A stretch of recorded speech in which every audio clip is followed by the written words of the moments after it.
On Easter Monday, April 21, 2025, the world awoke to somber news. His Holiness Pope Francis had passed away peacefully at 7:35 a.m. in Vatican City.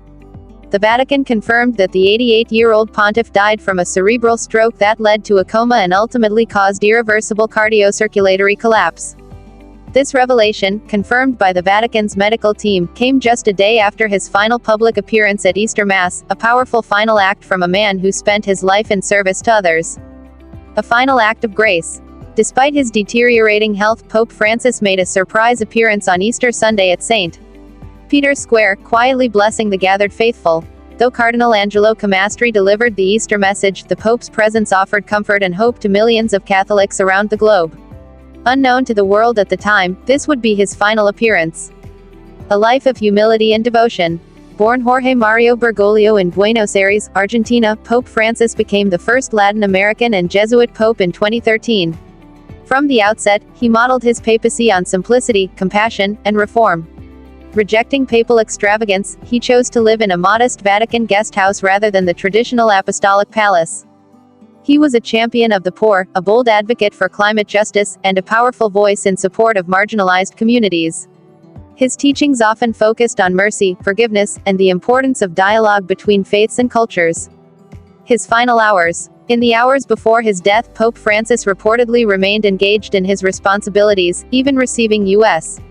Vice President J.D. Vance in a private audience. His passing, though sudden, was peaceful, a quiet end to a life of relentless dedication. The cerebral stroke he suffered was described by Vatican doctors as severe, leaving him in a coma from which he never recovered.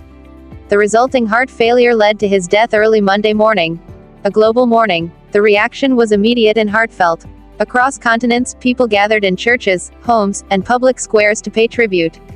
Leaders from around the world praised his humility, wisdom, and unwavering commitment to peace. From the slums of Buenos Aires to the corridors of the United Nations, Pope Francis touched lives with his warmth, humility, and clarity of purpose. Legacy of love and reform. His death leaves behind a legacy rooted in compassion and transformation. Pope Francis's encyclicals, including Laudato Si, on caring for the environment, and Fratelli Tutti, on fraternity and social friendship, remain cornerstones of modern Catholic thought. He also opened doors for meaningful discussion within the Church on previously taboo subjects, welcoming LGBTQ+ individuals, promoting women's roles in leadership, and acknowledging the need for Church accountability. Conclusion. Pope Francis's cause of death, a cerebral stroke leading to heart failure, marks a solemn end to one of the most beloved and transformative papacies in recent history.